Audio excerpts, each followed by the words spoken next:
So dear students, today we will do, आज क्या करना है हमें, आज हम करेंगे uniform boundedness principle. Uniform boundedness, और इस थ्योरम का एक और भी नाम है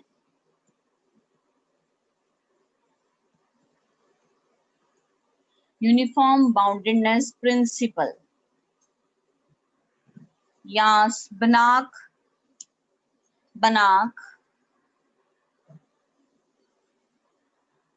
स्टेनहॉर्स थ्योरम। स्टेटमेंट देखिए, स्टेटमेंट दो तरीकों से है, एक तो पूरा लैंग्वेज में एक्सप्रेस करेंगे, उसके बाद हम उसको एक एक्सप्रेशन देंगे। let x be a Banach space. What is the statement? Let x be a Banach space, right? And y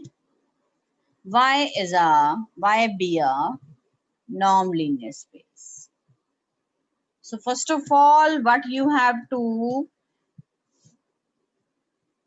keep in your mind कि x Banach space होनी चाहिए और y must be a norm space, right? Over the field के, over the same field के, field of scalars.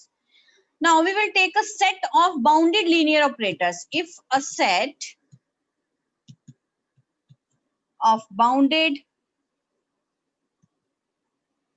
linear operators from x to y is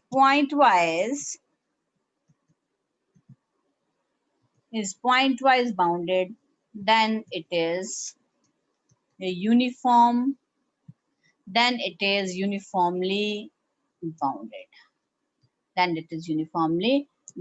What does it mean? हमने एक operators ये देखिए, मैंने एक सेट ले लिया है, उसमें ये ऑपरेटर्स लिख दिए T1 T, इसमें क्या है सारे bounded, T from x to y is a bounded linear operators. So what I have taken T from x to y, या इसमें सारे के सारे जो एलिमेंट्स हैं वो T की फॉर्म में है, T such that T from x to y is a bounded linear operator. ठीक है जी, T from x to y is a bounded. अब इट मींस इसमें जितने भी आपके पास इस तरह से ये आपके पास एलिमेंट्स हैं T1 T2 T3 T4 so on up to, ये एक सारे के सारे ये सेट्स क्या हैं, ये सारे क्या हैं, बाउंडेड हैं, राइट? ये बाउंडेड ऑपरेटर्स हैं। लेकिन आपने सेट को अगर गिवन क्या है, सेट पॉइंट वाइज बाउंडेड है। सेट पॉइंट वाइज बाउंडेड है मतलब जो T इसमें है, ये वाला जो सेट है ये बाउंडेड है, ठीक है जी। It means point wise bounded. To prove क्या है कि हमने इस सेट को क्या प्रूव करना है, uniformly bounded. To prove norm of f must be uniformly bounded. तो यूनिफॉर्मली बाउंडेड कब होगा, जब यही टी, जितने भी टी हैं उनका जो नॉर्म है वो किसी लेस देन और इक्वल टू स्केलर से क्या होगा, या रियल नंबर से क्या होगा, कम होगा, लेस देन और इक्वल टू के, then it is uniformly bounded. So this is the statement. So in other form what we can say, let x be a Banach space, y be a norm space. x Banach है, अब short में लिखेंगे, y NLS है, ठीक है जो over the field के, अगर हर x बिलोंग्स टू x के लिए ये वाला जो सेट है Tx, ठीक है, और T कहाँ से आ रहा है, कलेक्शन F में से आ रहा है, अगर ये सेट क्या है, इज बाउंडेड। तो मैंने जब T1 T2 T3, इसका मतलब T1x मेरा क्या है, बाउंडेड है, इसका मतलब मेरा T2x क्या है, बाउंडेड है, T3x क्या है, ये बाउंडेड सेट्स हैं, मतलब ये सारी इमेजेस हैं, these all the images of every operator, ठीक है। तो प्रूव क्या करना है, then what we want to prove that norm of T, ये वाला जो सेट होगा, ये वाला जो सेट, ये एक सेट जो है ये क्या होना चाहिए, बाउंडेड। ये बाउंडेड कब होगा, जब norm of T less than और इक्वल टू M या K आपके पास आ जाएगा। So this is the statement. So let's do the proof today. So first of all बेटा we will make a set. हम define करेंगे एक set. Define a set. Define a set Fn. It is a set of all those points for which the image of every operator is less than or equal to n for all t belongs to f. Her t जो f में से आ रहा है, हर एक t जो f में से आ रहा है उसके corresponding जो image आ रही है वो आपके पास जो है वो बाउंडेड होनी चाहिए। ठीक है, ये हमने एक सेट बना लिया। अब पहला पॉइंट है वी क्लेम दैट कि whatever n we will take, अब यहाँ f अगर मैं n को 1 लेती हूँ, f1 क्या बनेगा, x belongs to x such that norm of tx is less than or equal to 1. When I will take f2 here, then x belongs to x, norm of tx is less than or equal to 2. So इस तरह से आपके पास ये जो है ये set बनते जाएंगे। अब हमारा क्लेम क्या होगा कि for every n, for each n, fn is a closed set. fn is a closed set. तो सबसे पहले हमने क्या प्रूव करना है, क्लोज का क्वेश्चन आपको पता ही है क्या होता है, दैट इज हमें fn क्लोयर को प्रूव करना है is equal to f of n, right. So f of n is equal to f of n, तो one condition is always satisfied, fn is contained in fn cloyer as we know, ठीक है। so we claim that fn cloyer is contained in fn.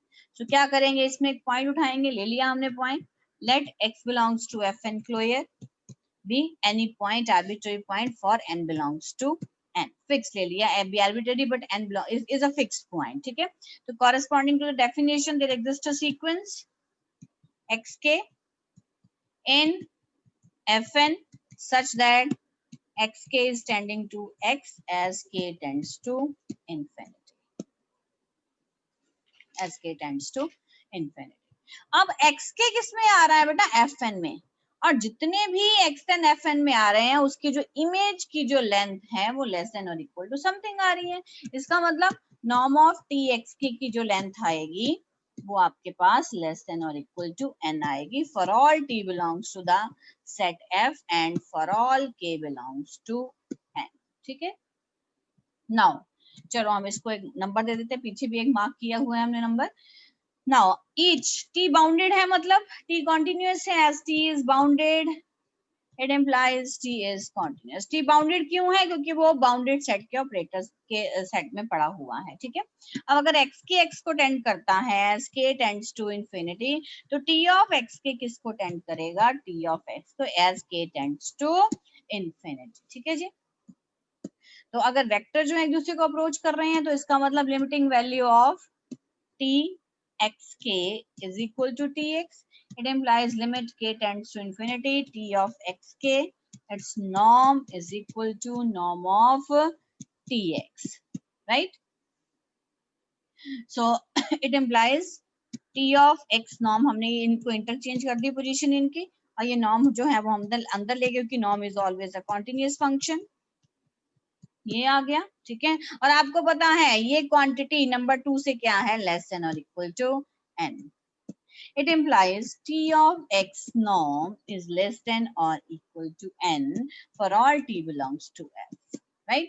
अब हमने prove क्या करना था कि अगर xn जो था एक पॉइंट हमने किस में लिया था, हमने क्लोयर में लिया था, तो वो मेरा पॉइंट x पॉइंट जो था वो किस में आना चाहिए, fn में। तो कोई भी पॉइंट fn में तभी आएगा जब वो इस कंडीशन को सेटिस्फाई कर देगा, ठीक है। तो इस पॉइंट ने x पॉइंट ने इस कंडीशन को क्या कर दिया, सेटिस्फाई कर दिया, ठीक है जी।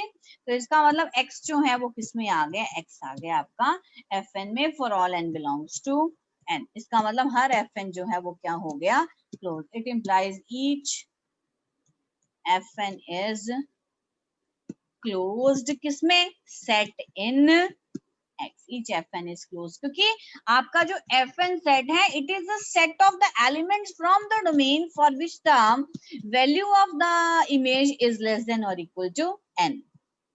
ये इसलिए सेट x में आएगा, ये सेट y में नहीं आएगा, right. So f also, so this first part has been done कि हमने ये पहला पॉइंट हमने कर लिया कि Fn each Fn is a closed set in X. So this was a total step number 1. Now we will do step number 2.